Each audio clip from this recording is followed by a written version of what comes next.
మా ఊరు వచ్చిన తర్వాత చాలా రోజులకి వీడియో పెడుతున్నాను. ఏమనుకోవద్దు, పై ఇంటికి వెళ్ళను. నాకు ఈ ఇల్లే చాలా ఇష్టము. ఈ ఇల్లే చిన్నప్పటి నుంచి నాకు చాలా ఇష్టం అండి. దానివల్ల పెద్దగా ఆ పై ఇంటికి వెళ్ళను. ఇది పూజ చేసుకోవడానికి కానీ అన్నిటికి కానీ యంత్రాలు రాస్తున్నాను. దానివల్ల వీడియోలు పెట్టలేకపోతున్నాను అండి. ఇదిగోండి యంత్రం చూడండి, ఆరా ఎలా వస్తుందో. ఇది గుంటూరుకి వెళ్తుందండి. ఇది ఇంకోటి కూడా ఒకటి ప్యాక్ చేస్తున్నానండి. ఇది కూడా గుంటూరేనండి. ఇది కూడా గుంటూరే. చూడండి దీని ఆరా చూడండి, లోపల ఫ్రేమ్ చేసి ప్యాక్ చేసేసిన దీని ఆరా కూడా వస్తుంది, చూసారా?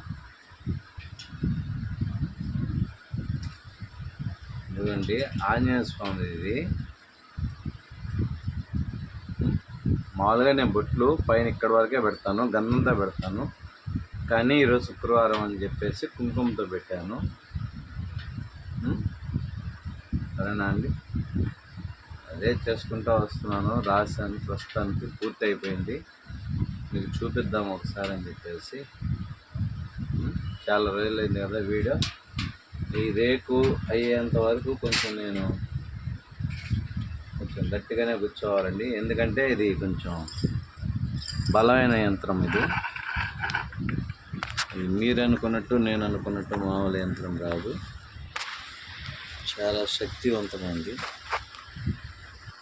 ఎందుకంటే దీనికి అష్టసిద్ధులకి సంబంధించిన కొన్ని బీజాలు వదిలానండి. దానివల్ల కొంచెం శక్తివంతంగా ఉంటుంది. ఇది ఎప్పుడు ఏదైనా రేకులు మామూలుగా ప్లెయిన్గా బొట్లు పెట్టి పంపించేస్తానండి, తెలుసు కదా మీకు. కానీ ఈరోజు హనుమంతుల వారికి శుక్రవారం కదా, అందువల్ల ఎలా పెట్టాలని నాకు అనిపించింది, అందుకని పెడుతున్నానండి. మనసుకు అనిపించింది. సింధూరము కుంకుమ కలిపి పెడుతున్నాను. అక్షరాలు పెట్టడం లేదు, ఆయన వరకే పెడుతున్నాను. ఆయన వరకే పెడుతున్నాను, ఇంకెవరికే పెట్టడం లేదు.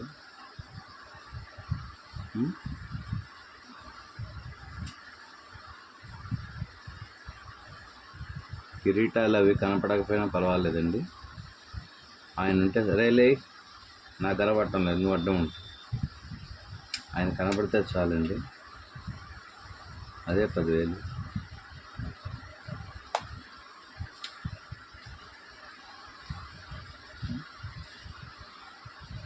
అందరూ బాగున్నారు అనుకుంటున్నానండి. ఏంటి విజయ్ గారు అసలు బిజీ అయిపోయినట్టున్నారు అనుకోవద్దండి. ఊరికి వచ్చారు కదండి, సంతోష్ చెప్పాను కదా, ఆ ఇల్లు వాతావరణము, చిన్ననాటి స్నేహితులు వగేరా ఉంటారండి అని చెప్పాను కదా. దానివల్ల వచ్చేస్తానండి నెల్లూరు. ఈ మధ్యలో ఎవరైనా రావాల్సిన వాళ్ళు ఉంటే వచ్చేసేయండి. మీరు సమస్యలు తెచ్చుకొని వెళ్ళిపోయండి, ఈ దగ్గరలో వాళ్ళు ఎవరైనా ఉంటే. తర్వాత ఒకసారి మేము వద్దామనుకున్నాము, మీరు ఉండలేదు, వెళ్ళిపోయారు. ఏం చెప్పొద్దండి, దానికి మాత్రం నేను బాధ్యుని కాదు. తర్వాత మీతో సెకండ్, సరేనా? ఆవిడ మీకు వినపడాలని గజ్జలు ముగిస్తూ వస్తామండి.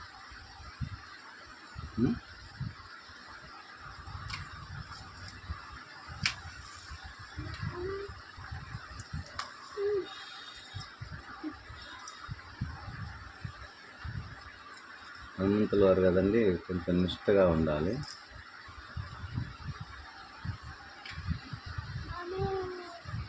కానీ ఫలితం మాత్రం ఈ యంత్రం పోయే వాళ్ళకి 100కి 200% ఉంటుందండి. అంటే 200% ఉంటుంది. యంత్ర బలం అటువంటిదండి. దానికే మంత్రం, యంత్రం, తంత్రం అంటారండి.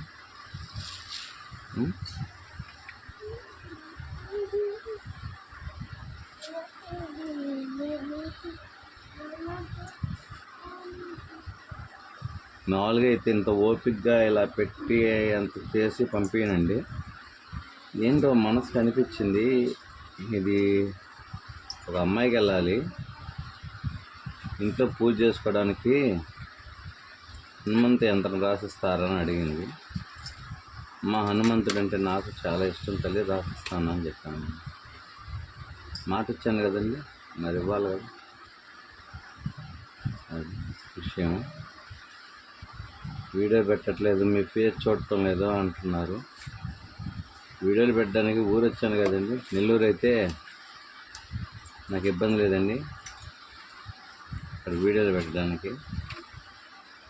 ఇక్కడ వీడియోలు అంటే మీకు అన్నీ ఈ పక్క వాళ్ళకి అందరికీ తెలిసిన వాళ్ళే, మా పక్క వాళ్ళకి చెప్పిన అర్థం కావు. ఎందుకంటే ఇక్కడ విలువలు మర్యాదలు అవి నా సబ్స్క్రైబర్స్ ముందుగా చెప్తున్నానండి, నేను చేసే యంత్రం చూసిన, నేను పూజ చేసే విధానం చూసిన వాళ్ళకి పుణ్యఫలం అనేది దక్కుతుందండి. ఎందుకంటే మేము 18 సంవత్సరాలు సాధన చేసిన వాళ్ళం కదా, ఆ పుణ్యఫలం మాకేం ఉండదు. అందుకే డైరెక్ట్గా అందరూ చూడాలని పెట్టేస్తున్నాను. దీనికి ఒక రిజల్ట్ కూడా ఉందండి, అది కూడా చెప్తాను. గురువు విద్య తీసుకొని శ్రీరామాంజుల వారు అది ఎవ్వరికి చెప్పకూడదు అని చెప్పి గురువు ఆజ్ఞ తీసుకుంటే, ఎవ్వరికి చెప్పకుండా మన కోసం ఉపయోగించుకునే మంత్రం నాకెందుకు అని చెప్పేసి గుడి గోపురం ఎక్కి ఓం నమో నమ శివాయ అని చెప్పి అష్టాక్షరిని పఠిస్తారండి ఆయన. అప్పట్లో అది చాలా శక్తివంతమైందండి రామాంజుల వారు ఉన్నప్పుడు. అది ఎవరికి తెలియదు, ఆయన వచ్చిన తర్వాత ఆ మంత్రం అంటే నమ శివాయ నమః అనే మంత్రము ఎలా ఉద్భవించిందంటే అలాగా ఉద్భవించిందండి. ఆయనే దానికి మూల కారణము. ఆ మంత్రం మనం ఈరోజు నమ శివాయ అనుకోవడానికి ఆయనేనండి. అట్లాగా నేను కూడా 10 మందికి ఏదో కలిగిన కాడికి నా వీడియోలు చూసి ఎంతో కొంత వాళ్ళకి పుణ్యఫలాన్ని, మీరు పాపం చేశారని నేను అనట్లేదండోయ్, పుణ్యం పెంచుకోవడానికి ఇస్తున్నాను అని చెప్తున్నా. ఏదన్నా మీకు ఏదో గ్రహ దోషాలు, ఇంట్లో పిల్లలకి ఇబ్బందులు మొదలైందండి అప్పుడు మామూలుగా మనం చేసినప్పుడు వీళ్ళు ఎత్తరండి, వీళ్ళు ఎత్తే టయానికి వీళ్ళు ఫోన్ చేసే టయానికి మాత్రం మనం ఎత్తేయాలి. లైన్లో